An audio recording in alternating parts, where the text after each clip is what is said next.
Today we are going to learn how to write a notice.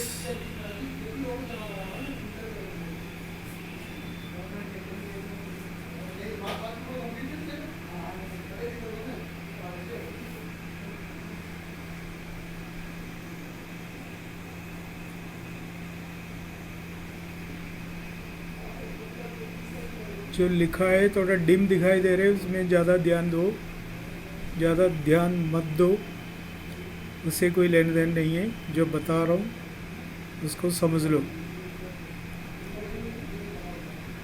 Notice लिखते समय कुछ बातों का ध्यान देना है, उसमें फॉर्मेट को इम्पोर्टेंस देते हैं। So be careful how to write the format. सबसे पहले तो ये बताना चाह रहा हूँ,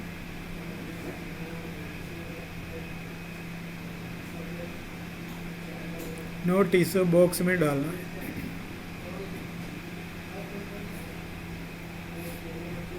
तो लिखने से पहले आइडिया लगाना है, लेफ्ट साइड राइट साइड में जो बॉक्स बनाना होता है तो कोई लाइन लंबा ना करें। वो लंबा करें तो उधर तक जाएगा, पर बॉक्स बनाने में प्रॉब्लम आएगा। और बॉक्स पहले भी नहीं बनाए, या पहले बॉक्स बनाया जो लिखता है तो कम हो गया या फिर जाम हो गया, ज़्यादा हो गया, तो देखने में अजीब सा लगेगा। इसलिए काम होने के बाद बॉक्स बनाना है। लिखने से पहले आइडिया लगाना, ऊपर नीचे साइड में left side and right side we have to draw lines. तो वो किसी को टक्कर नहीं मारने। तो इस तरह से कुछ दिमाग लगा के लिखना शुरू करें, ताकि लेफ्ट साइड में अपन एक लेवल पकड़ता है तो बस वो लेवल में लिखते हैं, और राइट साइड में भी इस तरह से एक लेवल पकड़ो, उसके आगे नहीं जाना। कोई भी देखें कागज़ में नोटिस लिखा तो लगना है कागज़ का सेंटर में, भले आधा पोर्शन में लिखो या बाकी, क्योंकि परीक्षा में तो बस लंबा चौड़ा कॉपी मिलती है तो उसमें आराम से आ जाता है। इसलिए अगर कोई क्वेश्चन का आंसर कवर करके लास्ट में आके जगह बच गया तो वहाँ से शुरू नहीं करना, क्योंकि फिर बॉक्स टुकड़े में हो जाएगा। बॉक्स हमें बराबर रखना है, तो इसीलिए बॉक्स बनाने से पहले दिमाग लगाएं। लेफ़्ट साइड में नॉर्मली हम एक साइड से शुरू होता है, राइट साइड में भी इस तरह से एक दिमाग लगा दो, मुझे इसके आगे नहीं जाना है जो बॉक्स बनाना है। लेफ़्ट साइड में जितना जगह छोड़ के लिख रहे हो उतना जगह राइट साइड में भी छोड़ो, आपके बॉक्स क्लियर हो जाएगा। वो तो जैसे देखने से कुछ होते नहीं है, everything is based on practice. Practice से सब कुछ क्लियर हो जाता है। इसलिए देख के सीखने के लिए तो कदे ही नहीं है। You have to frame something and practice it. सबसे पहले हमें करना तो यही है, जिस संस्था के द्वारा नोटिस निकाला जाता है उसके हेडिंग और एड्रेस।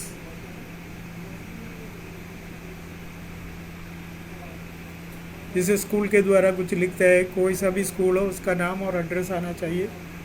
जैसे अपना स्कूल लिखें, Saint soldier public school Tong, इतना बहुत है।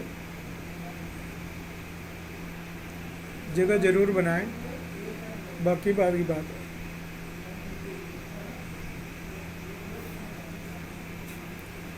जिस संस्था के द्वारा नोटिस निकाला जाता है उस संस्था का नाम ऊपर हेडिंग का रूम में होना चाहिए। एड्रेस लिखा, जगह लिखा तो और अच्छा। यहाँ तो मैंने बोला गवर्नमेंट ऑफ राजस्थान, और उसके बाद जगह तो होते ही नहीं है, तो ये तो एड्रेस है राजस्थान सरकार। तो इस तरह से सबसे पहले टाइटल लिखें, after that leave one line, एक लाइन छोड़ना है। उसके बाद नोटिस शब्द सेंटर में लिखना है, कैपिटल लेटर में। फर्स्ट लेटर कैपिटल, बाकी स्मॉल लगाए तो भी कोई बात नहीं, सारे कैपिटल लिखना उचित रहेगा ताकि थोड़ा हाईलाइट होता है। सबसे पहले the name of the institution which issues the notice, leave one line and write the word notice. ऊपर ऊपर नोटिस हेडिंग नहीं डालना कोई। इससे पता सबसे पहले परीक्षा में तो सबसे पहले क्या करना है, क्वेश्चन नंबर लगाना है। ऐसे बनाने का चक्कर में लोग क्वेश्चन नंबर लगाना भूल जाते हैं, वो नहीं करना। सबसे पहले क्वेश्चन नंबर, वो मार्जिन में होता है तो बताने का ज़रूरत नहीं है। अगर मार्जिन को ही अगर बॉक्स का फर्स्ट लाइन माने, उतना जगह राइट साइड में भी छोड़ के रखना है ताकि लाइन खींचते समय कम ज़्यादा नहीं लगे। तो first name of the institution which issues the notice, leave one line and write the word notice. Leave one line and write the date. Date left side में, लेफ्ट टॉप में इस तरह से लिखना जो इसमें दिखाई देता है। पहले डे, मंथ, ईयर। डे के साथ डेट, मंथ, ईयर। 26 जुलाई 2021। जहाँ डेट लिखता है उसमें STNDRDTH का प्रयोग करें, जैसा हो वैसे ही। Name of the institution, word notice and date. Notice और डेट लिखते समय एक एक लाइन छोड़ना है।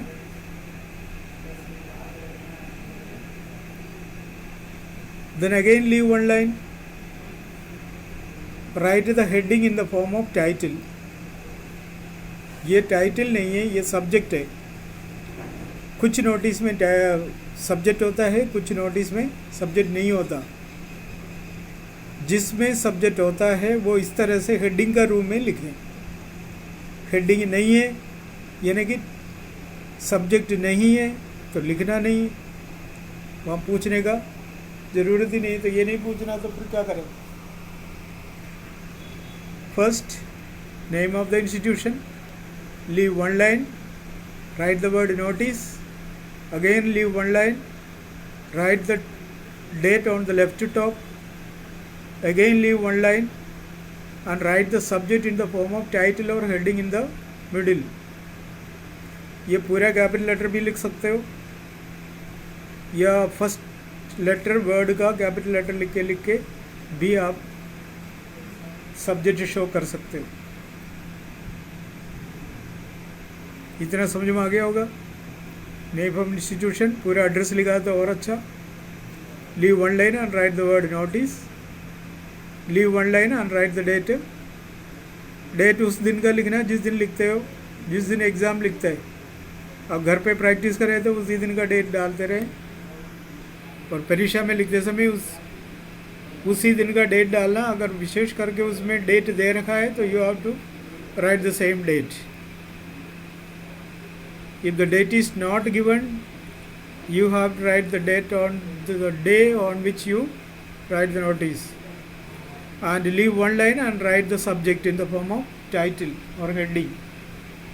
टाइटल पूरा कैपिटल लेटर भी लिख सकता है और फर्स्ट लेटर कैपिटल लेटर का हिसाब से भी लिख सकता है।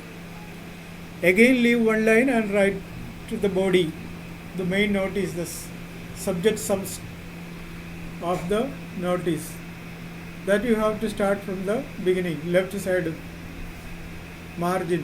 अगर मार्जिन से अड़कर थोड़ा सा जगह छोड़ना चाहें तो वहाँ से स्टार्ट करें। अगर मार्जिन को ही लेफ्ट साइड का बॉक्स का लाइन माने तो वहाँ से शुरू करें। उतना जगह राइट साइड में भी छोड़ें। परीक्षा में जो कॉपी मिलती है वो थोड़ा सा लंबा साइज़ का है, इसलिए उस कागज़ में एकदम बीच में बॉक्स बनाए तो अच्छा है, और मार्जिन का जो लाइन है वो यूज़ ना करें तो अच्छा है, क्योंकि वहाँ से करें तो वो नोटिस से कोना में रह जाएगा। Got it? So start to write the notice. Notice लिखने का स्टार्टिंग ऐसा होता है, it is informed that.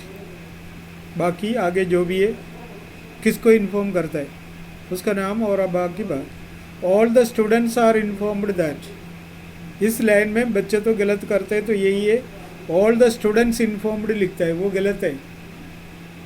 All the students are informed, are लिखना भूलना नहीं।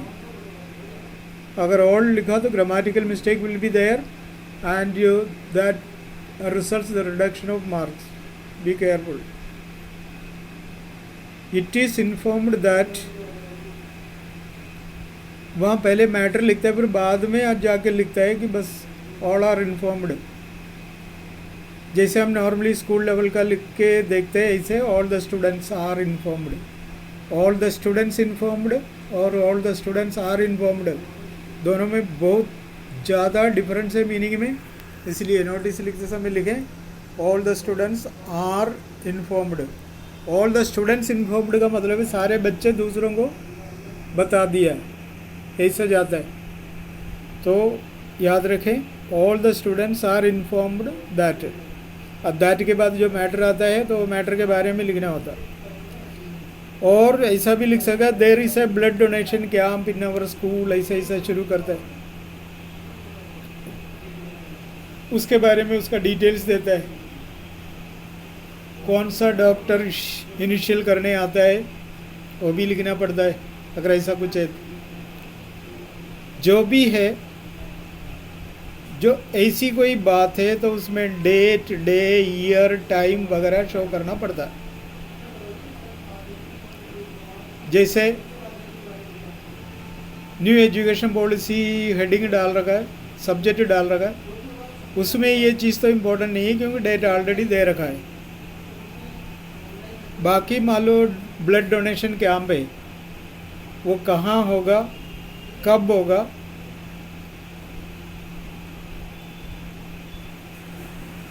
कौन सा दिन, कौन सा टाइम, कौन सा जगह, कौन सा टाइम, कौन उसको कंडक्ट करने आ रहे, ये सारी चीज़ें डिटेल्स में देना पड़ता है। वर्ड लिमिट, मैटर का वर्ड लिमिट 50 वर्ड्स है। Word limit for the subject matter of the notice is only 50 words. Don't cross the word limit, be careful. 3-4 शब्द तो चल जाएगा क्योंकि आप रेट 50 वर्ड्स में लाके ख़त्म भी नहीं कर सकता, तो उसी के हिसाब से सब क्या करें, अपना अपना वर्ड लिमिट को, ये नहीं 50 वर्ड्स में लिखने लगा बोला केवल 25 वर्ड में ख़त्म कर दिया, नंबर कटेगा। 50 वर्ड्स में लिखा तो 100 वर्ड्स तक लिखा, नंबर कटेगा। इसलिए सीमा पार करना अच्छा नहीं है, तो सीमा के अंदर रहने सीखो। वर्ड लिमिट 50 दिया है तो 50 के हिसाब से लिखो, ज़्यादा नहीं। अब 50 नहीं बन रहा है तो फुलाने आना चाहिए, सेंटेंस को फुलाना होता है, वर्ड ऑटोमेटिकली बढ़ जाएगा। वो तो सब स्टार्टिंग में ग्रामर पोर्शन में सीखा था कि वर्ड कैसे फुलाना पड़ता है। तो जो भी नोटिस लिखे उसमें day, date, year, time, place, ये सब कुछ शो करना पड़ता है।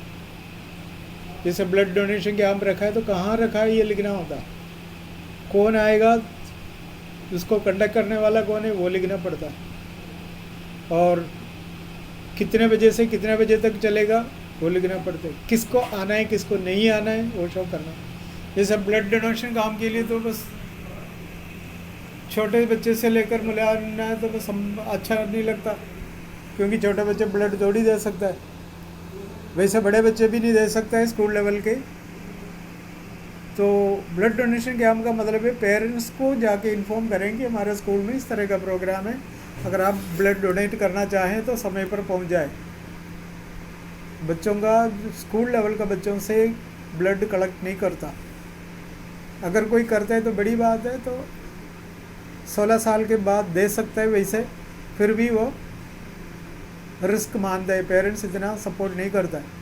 ऐसे स्थिति में आपको घर पे जाके बताना है पेरेंट्स को हमारे स्कूल में ब्लड डोनेशन है, आप अगर डोनेट करना चाहें तो बस वो दिया हुआ टाइम पर वहाँ जाके चेकअप वगैरह करने के बाद फिर उसका हिसाब किताब कर लें। अब हो गया आपके नोटिस ख़त्म। नोटिस ख़त्म होने के बाद एक लाइन छोड़ो, leave one line and write the name of the person who is issuing the notice. जिन्होंने नोटिस इश्यू किया उसका नाम लिखना पहले. Below that, without leaving the line, you can write the post. उसका post लिख सकता है. First write the name of the person who issues the notice, and below that write the designation. उसका post. इतना समझाने के बाद, इतना बताने के बाद, इतना जोर देने के बाद भी बच्चे क्या करते हैं, पहले पोस्ट लिखते हैं बाद में नाम लिखते हैं. ऐसा नहीं है, पहले नाम बाद में designation. First name and then designation. अभी भी किसी को समझ में नहीं आया तो ये नहीं बोलना जल्दी में हो गया. जल्दी में कुछ भी नहीं होता है. जल्दी में जो सीखता है वही लिखता है. लेट लिखे आराम से लिखे तो भी वही लिखना है. तो कोई ये नहीं कहे गलती करने के बाद. तो इसमें लिखा है ना, पहले नाम लिखा है उसके बाद डेजिग्नेशन दिया है.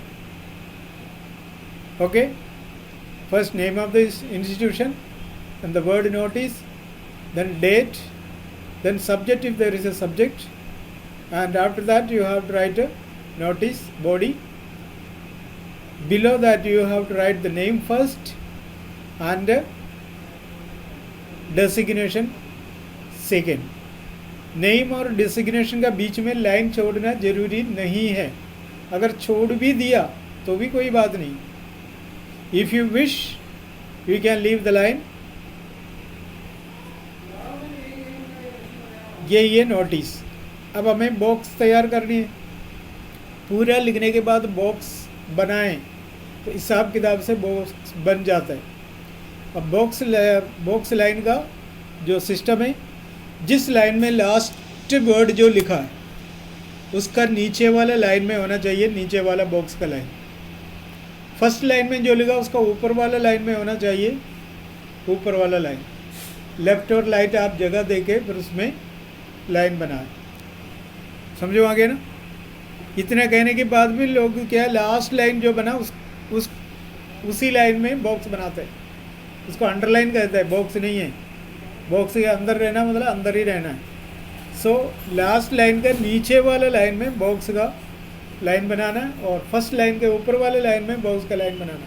साइड में जो जगह आप लोग छोड़ रखे हैं उसी के हिसाब से आपका डायमेंशंस दिमाग में लगा के फिर क्या करें, साइड वाला लाइन बनाएं. थोड़ा बहुत समझ में आ गया होगा. अब बैठ के प्रैक्टिस करो. फिर जब ऑफलाइन होता है तो ज़्यादा प्रैक्टिस उसी टाइम. कोई घर पे बैठ के भी करते नहीं है, बाद में करेंगे ये सोच के बैठता है. 5 नंबर यूँ उड़ जाएगा ऐसा बैठा है तो, क्योंकि फॉर्मेट गलत किया तो नंबर कटता है. Be careful. ओके.